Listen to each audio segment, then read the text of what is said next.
Assalamualaikum warahmatullahi wabarakatuh. Selamat datang kembali sahabat Ta'lim sekalian di channel Ta'lim Ilmiah. Bersama saya Anwar, dan pada kesempatan kali ini mari kita menjelajahi lagi dunia baru dan wawasan yang baru yang mudah-mudahan bermanfaat bagi kita semua. Jangan lupa untuk menekan tombol subscribe buat sahabat Ta'lim sekalian yang belum subscribe dengan menekan tombol lonceng, untuk senantiasa mendapatkan informasi dan diskusi yang menarik dari kita. Pada kesempatan kali ini, kita akan mengupas secara tuntas sebuah buku yang menarik perhatian banyak orang yang berjudul Women and Power, yang mana buku ini ditulis oleh Mary Beard pada tahun 2018. Buku ini tidak hanya sekedar kumpulan kata-kata saja, tetapi pastinya mengandung manifesto yang menginspirasi buat kita, khususnya dunia perempuan nih, khususnya untuk para perempuan. Nah, buat para perempuan yang tertarik untuk menjadi seorang tokoh, menjadi seorang politikus, menjadi seorang konten kreator, atau apapun, sebaiknya menonton video ini. Mari kita bersama-sama meresapi isi buku ini, dan mari bersama-sama kita bahas pesan kuat yang ingin disampaikan oleh Mary Beard di dalam buku ini. Siapkan diri Anda untuk mengeksplorasi wawasan yang menarik dan mendalam dari video ini. Jadi, mari kita mulai. Yang pertama, mari kita kenalan dulu nih sama Mary Beard. Beliau ini adalah seorang sarjana klasik terkemuka dan profesor di Cambridge, yang mana beliau ini menjelaskan bahwa misogini yang dihadapi oleh wanita saat ini, mulai dari ancaman kekerasan di media sosial secara anonim, hingga tindakan eksklusif halus dari sistem kekuasaan, sebenarnya memiliki akar yang berasal dari zaman klasik. Dalam gaya penulisan akademis yang hidup dan mudah dimengerti, dalam buku ini, beliau menyatakan bagaimana masyarakat membangun kekuasaan dengan cara mengesampingkan perempuan. Benar atau tidak? Mari kita bahas penjelasannya di dalam buku ini. Survei sejarah yang menggugah semangat ini mendorong para pembaca untuk membayangkan bagaimana kekuasaan bisa terwujud saat ini dari mulai masa lalu. Mari kita bahas poin-poin pentingnya dulu sebelum kita coba uraikan seperti apa penjelasan di dalamnya. Yang pertama, kita akan mempelajari tentang contoh-contoh kuno di mana pria itu di masa lalu seringkali membungkam perempuan, dan bagaimana hubungannya dengan kejadian-kejadian kontemporer saat ini. Yang kedua, kita akan memasuki era zaman Yunani kuno, yang mana di sana seringkali kita akan melihat bagaimana perempuan berbicara di depan umum itu masih dianggap sebagai sosok yang androgini dan monster. Lalu maju ke depan, perempuan saat ini yang mana masih dianggap kalau misalnya berbicara yang terdengar feminim itu tidak berwibawa. Dan bagaimana perempuan saat ini menghadapi ancaman saat mereka berbicara. Dan hal ini juga memang sudah terjadi sejak di dunia kuno. Lalu kita akan membahas beberapa poin tentang bagaimana masyarakat seringkali menghukum perempuan atas kesalahan-kesalahan mereka daripada pria. Masyarakat Barat juga diungkap oleh penulis seringkali mengkonstruksi kekuasaan itu sebagai sesuatu yang ada di wilayah di luar yang bersifat feminin. Jadi feminin di sini, kekuasaan itu sebelah sini, nggak bisa bergabung. Nah, masyarakat Barat ini dirasa oleh penulis masih memiliki kondisi seperti itu. Apa saja buktinya, seperti apa ceritanya, seperti apa pernyataan penulis, mari kita gali di video selanjutnya. Selanjutnya, perempuan seringkali menantang penyalahgunaan kekuasaan pria dengan sebuah gerakan yang bernama Me Too di Amerika. Gerakan sosial ini menunjukkan pentingnya membayangkan ulang konsep kekuasaan yang saat ini terjadi. Demikian isi buku ini dari awal sampai akhir. Kita akan belajar sejarah karena beliau ini adalah seorang sarjana klasik, hingga bagaimana bukti-bukti nyata di saat ini. Tujuan dari buku ini tentu saja memberikan kesadaran kepada masyarakat, supaya masyarakat tahu nih perempuan nih kondisinya dari dulu kayak gini dan sekarang kayak gini. Kira-kira seperti apa pandangan Anda? Kira-kira tindakan apa yang akan dilakukan? dan seperti apa pergerakan-pergerakan yang sudah ada seperti yang dijelaskan dari tagar Me Too tadi. Baik sahabat sekalian, mari kita bahas poin yang pertama tentang contoh-contoh kuno di mana pria seringkali membungkam suara perempuan yang memiliki hal ini dianggap penulis memiliki hubungan dengan peristiwa kontemporer saat ini. Salah satu contoh dari pernyataan tentang bagaimana suara perempuan itu dibungkam di masa lalu adalah sebuah kisah yang tertulis, yang tercatat, yang berasal dari 3000 tahun yang lalu, yang dianggap sebagai asal-usul budaya barat.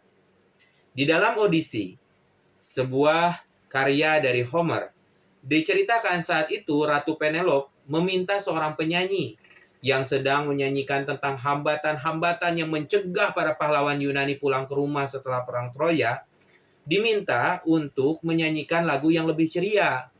Karena saat itu Odysseus, suaminya, termasuk di antara para pahlawan yang hilang ini. Jadi mungkin beliau ini pengen suasana lebih ceria saja gitu ya, daripada terus berduka menceritakan tentang hal-hal yang mencegah para suami pulang. Tetapi putranya Telemachus gitu ya, malah membungkamnya dengan berkata, "Kembali saja ibu ke tempatmu dan lakukan pekerjaanmu sendiri, tenun saja dan alat tenun. Bicara adalah urusan para pria, semua pria, dan saya yang paling utama, karena kekuasaan ada di tangan saya dalam rumah tangga ini." Begitu pernyataan anaknya. Narasi kuno ini menawarkan beberapa contoh lain. Narasi kuno yang lain menawarkan beberapa contoh lain di mana pria membungkam suara perempuan. Contoh-contoh ini berhubungan sebenarnya dengan momen kontemporer di mana pria seringkali mengesampingkan perempuan dari pidato publik. Cerita-cerita ini juga menunjukkan bahwa intimidasi modern, misalnya dengan mengancam perempuan di media sosial, dan pelecehan terhadap perempuan yang tidak sependapat dengan pria, atau menantang struktur kekuasaan yang ada, itu sebenarnya bukanlah sebuah fenomena yang baru. Penulis menyatakan, yang menarik bagi saya adalah hubungan antara momen klasik yang saya temukan dalam membungkam suara seorang perempuan, seperti yang ada di dalam kisah-kisah Homerus, dan beberapa cara suara perempuan tidak terdengar secara publik dalam budaya kontemporer kita sendiri, dan dalam politik kita sendiri dari bangku depan hingga lantai toko. Begitu pernyataan penulis. Ketika orang Inggris menciptakan aturan dan prosedur parlemen di House of Commons pada abad ke-19, mereka merujuk pada tradisi klasik. Kabarnya, para penulis pidato Barack Obama pun mendapatkan inspirasi dari negarawan dan orator kuno seperti Cicero. Pola pidato publik kuno terus membentuk konsepsi kontemporer tentang jenis pidato publik yang baik atau yang buruk. Pengecualian perempuan dari pidato publik, komentar, dan perdebatan memiliki sejarah yang sangat kompleks dan banyak gagasan-gagasan klasik tentang pendekatan berjenis kelamin terhadap advokasi mempengaruhi wacana saat ini. Demikian pernyataan penulis tentang bagaimana hubungan kondisi perempuan di masa lalu itu dan mengapa masih berhubungan dengan kondisi kontemporer saat ini. Salah satunya dengan pernyataan pidato tadi, dengan mengutip Cicero, ataupun juga dengan karya-karya klasik. Maju ke sini, dari 3000 tahun yang lalu, menuju ke masa Yunani kuno, orang Yunani kuno pun dinyatakan seringkali memandang wanita yang berbicara di muka umum sebagai sosok yang berkelebihan atau ganjil secara seksual. Istilahnya androgini. Di dunia kuno, berbicara di muka umum dianggap sebagai ciri maskulinitas yang inherent dan eksklusif. Berbicara di muka umum adalah hal yang melekat pada konstruksi sosial maskulinitas, bukan feminitas. Ketika wanita berbicara di muka umum pada abad pertama di Roma, seorang ahli antologi menggambarkan mereka sebagai wanita yang kondisi alaminya tidak mampu membuat mereka tetap diam di forum. Ketika seorang wanita bernama Maisia dikisahkan membela dirinya dengan lihai di pengadilan Romawi, komentator malah menyebutnya, malah membungkamnya, dan membungkam kemampuan tersebut dengan gagasan bahwa dia ini benar-benar memiliki sifat laki-laki dan bersifat androgini. Wanita yang berbicara di muka umum pada kebanyakan situasi sering didefinisikan bukanlah seorang wanita. Mitologi Yunani kuno tentang wanita yang menantang pria seperti kisah-kisah Medea, Antigone, dan Clytemnestra menggambarkan bahwa mereka ini seperti campuran monster yang masyarakat harus hukum karena tidak alami dan mempertahankan kekuasaan. Dalam drama Aeschylus, Agamemnon misalnya, Ratu Klytemnestra memerintah kota ketika Raja Agamemnon sedang berperang di Perang Troya. Aeschylus menyebutnya memiliki tujuan yang laki-laki, lalu menggambarkannya mencoba mempertahankan kekuasaannya secara ilegal dengan membunuh suaminya saat pulang. Anak-anaknya mengembalikan tatanan patriarki dengan bekerja sama untuk membunuhnya. Demikian kisah-kisah kondisi perempuan yang disorot oleh penulis tentang di masa Yunani kuno. Lalu di pembahasan ketiga, di sini dinyatakan bahwa orang seringkali tidak menganggap suara yang terdengar feminim itu sebagai suara yang berwibawa. Dalam bahasa Yunani Homeros, penulis menggunakan kata mutos untuk menyatakan ucapan yang berwibawa, berbeda dengan percakapan pribadi dan domestik wanita. Konsep ini masih mempengaruhi pemahaman modern tentang bagaimana seorang pembicara yang berpengetahuan seharusnya terdengar. Orang saat ini melihat politikus perempuan barat sebagai kurang berwibawa atau tidak bijaksana jika mereka tidak meniru suara yang dalam dan berwibawa seperti suara maskulin. Seperti dalam dunia barat kuno, perempuan modern di dunia politik sering merasa harus mengambil karakteristik yang lebih androgini, seperti meniru kualitas vokal laki-laki untuk mendapatkan penghargaan. Misalnya Margaret Thatcher menjalani pelatihan vokal untuk mengubah suara feminin yang berpitch tinggi menjadi suara yang lebih rendah dan berwibawa seperti suara maskulin, yang menurut penasihatnya akan menyampaikan lebih banyak kewibawaan. Penulis menyatakan apa yang kita butuhkan adalah pemahaman tentang apa yang kita maksud dengan suara berwibawa dan bagaimana kita telah membentuknya. Orang Romawi menggambarkan suara perempuan yang berbicara di muka umum dengan cara merendahkan, membandingkan ucapan mereka ini sebagai gonggongan. Dan ya, sebuah gonggongan.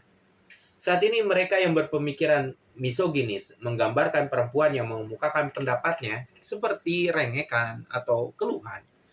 Mengingat bahwa perempuan mengalami kurangnya representasi dalam posisi kekuasaan politik, orang harus merenungkan peran bias gender dalam menentukan jenis suara yang mereka anggap berwibawa dan suara mana yang mereka hubungkan dengan sikap kurang sopan atau kurang serius.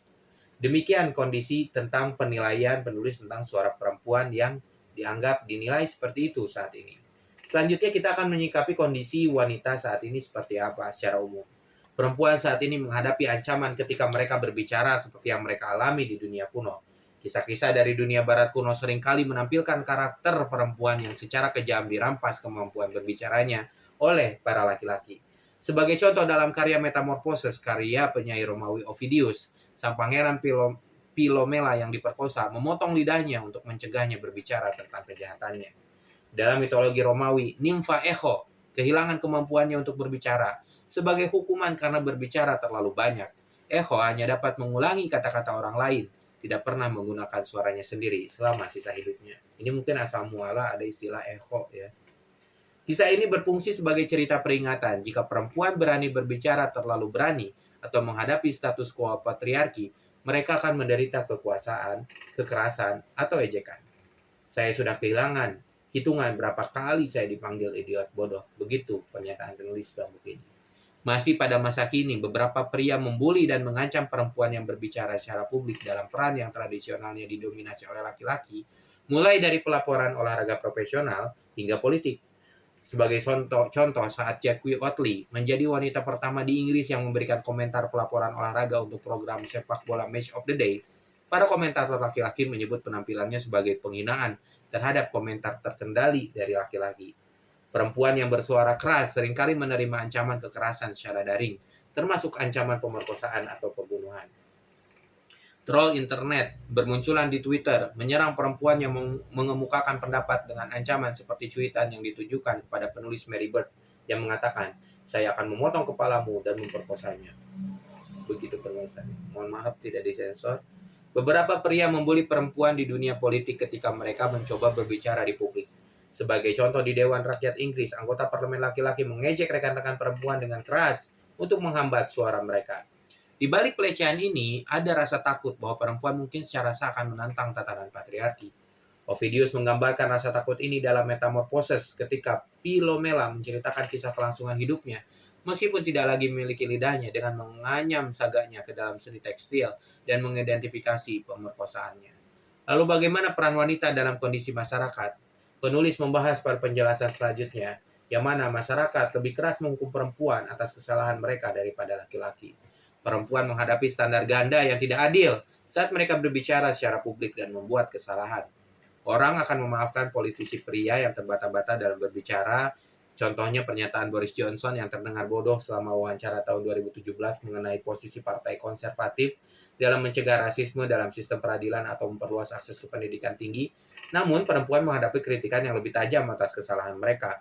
Bukan hanya lebih sulit bagi perempuan untuk berhasil, mereka diperlukan dengan lebih keras jika mereka melakukan kesalahan. Sementara orang cenderung menganggap kesalahan Johnson sebagai bentuk keanehan laki-laki yang wajar. Mereka lebih tidak memaafkan ketika anggota parlemen Inggris Diana Abbott menjadi bingung selama siklus pemilihan yang sama ketika membahas angka-angka terkait rekrutmen polisi. Orang-orang mengolok-oloknya, melemparnya cacian seperti bodoh gemuk dan sangat bodoh. Perempuan memiliki hak yang mengejar kesuksesan dalam peran yang secara tradisional didominasi oleh laki-laki, serta hak untuk membuat kesalahan tanpa menimbulkan hukuman yang tajam. Bagaimana peran wanita di dunia barat? Masyarakat barat mengkonstruksi kekuasaan sebagai sesuatu yang ada di luar wilayah feminin. Definisi konvensional tentang kekuasaan mengecualikan perempuan. Sejarah tidak menawarkan pola tentang bagaimana perempuan berkuasa seharusnya mengisi peran yang secara tradisional didominasi oleh laki-laki. Perempuan dalam peran-peran tersebut cenderung meniru estetika maskulin.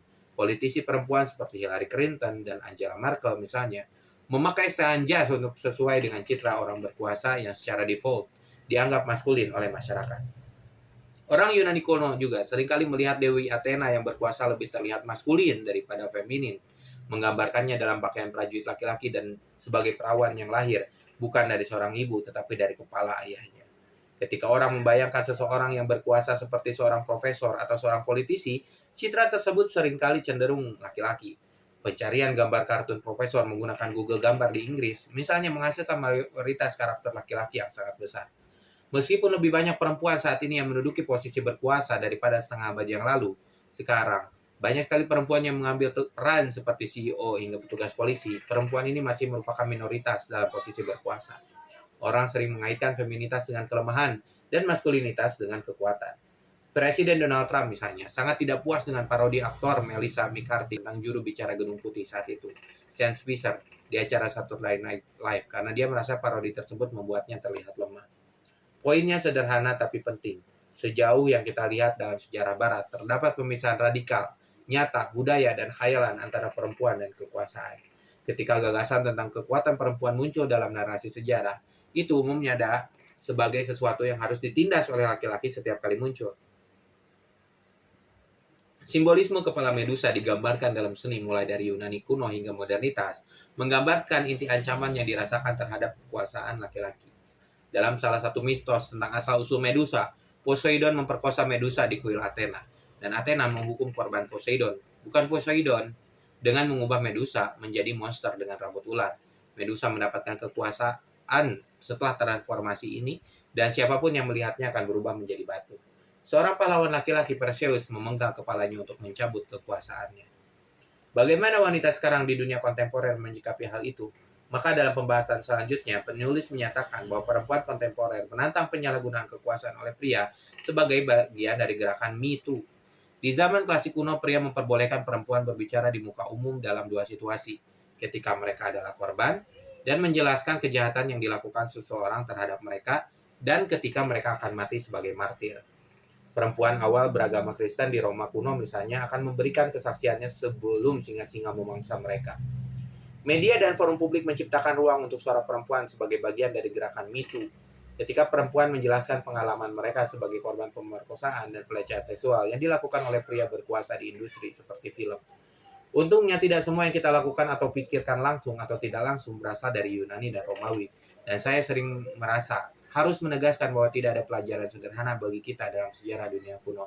Namun demikian, mempertahankan lebih teliti pada Yunani dan Romawi membantu kita memeriksa diri kita sendiri dengan lebih teliti dan memahami lebih baik bagaimana kita telah belajar berpikir seperti yang kita lakukan. Demikian pernyataan penulis. Meskipun perempuan merasa berhak untuk menceritakan kisah mereka, yang merupakan tindakan yang sulit mengingat para pria berperan sebagai penjaga gerbang kesuksesan mereka, pelaku pria berkuasa yang bersalah atas kejahatan ini tidak akan diadili, kecuali masyarakat memeriksa versi kejadian yang dituduhkan oleh para pelaku agresif. Apa sih alasannya yang digunakan oleh pria berkuasa untuk membenarkan tindakan mereka kepada diri mereka sendiri dan orang lain? Dan mengapa alasan-alasan ini tidak lagi berlaku? Tidak cukup bagi perempuan untuk berbagi kisah-kisah mereka tentang mengatasi pelecehan seksual dan serangan. Sekarang, masyarakat harus bersama-sama menentang narasi yang diandalkan oleh pria berkuasa saat mereka menyalahgunakan kekuasaan mereka. Dan bagian terakhir, penulis menggarisbawahi bagaimana pergerakan sosial menyikapi kondisi ini. Kekuasaan tidak lagi seharusnya menjadi wilayah elit dan bergengsi bagi sebagian kecil orang yang dikaitkan dengan kepemimpinan, prestis, dan ketenaran. Gerakan sosial seperti Black Lives Matter menunjukkan pentingnya mendefinisikan kekuasaan sebagai sesuatu yang ada dalam kerjasama di antara para pemimpin dan pengikut mereka. Sedikit orang yang pernah mendengar tentang Alicia Garza, Opal Tometi, dan Patrice Cullors sebelum mereka menciptakan Black Lives Matter, tetapi mereka meluncurkan salah satu gerakan sosial paling penting dalam sejarah baru-baru ini. Garza, Tometi, dan Cullors membuktikan bahwa individu biasa dapat menantang status quo dan bahwa perempuan tidak perlu memiliki status elit untuk memiliki kekuasaan. Dalam mengakhiri pembahasan ini, kita menyaksikan bagaimana warisan dari dunia kuno masih mempengaruhi pandangan dan realitas kita saat ini. Dari cara pandangan terhadap perempuan yang berbicara di ruang publik hingga pengaruh yang kuat dari konstruksi kekuasaan yang digabungkan dengan maskulinitas. Namun gerakan sosial seperti Me Too dan Black Lives Matter memberikan kita gambaran baru tentang kekuasaan yang lebih inklusif, berkolaborasi, dan tidak terbatas pada golongan tertentu. Ini mengingatkan kita bahwa kekuasaan sejati tidak hanya ada pada orang yang berada di puncak, tetapi dapat muncul dari mana saja, dari individu biasa yang memiliki keberanian untuk menantang status quo. Saat kita melangkah ke masa depan, mari bersama-sama membayangkan ulang apa arti sebenarnya dari kekuasaan dan bagaimana kita dapat merangkul keragaman dan inklusivitas dalam menjalani peran dan tanggung jawab kita. Terima kasih telah bergabung dalam diskusi ini dan sampai jumpa dalam kesempatan berikutnya. Sebagai informasi tambahan, buku ini ditulis oleh Mary Bird, editor klasik dari The Times Literary Supplement, adalah seorang profesor klasik di University of Cambridge, profesor sastra kuno di Royal Academy of Arts, dan seorang anggota fellow di Newham College. Terima kasih sudah menonton video ini. Sampai jumpa di video selanjutnya dan mudah-mudahan bermanfaat. Terima kasih. Sampai jumpa. Assalamualaikum warahmatullahi wabarakatuh.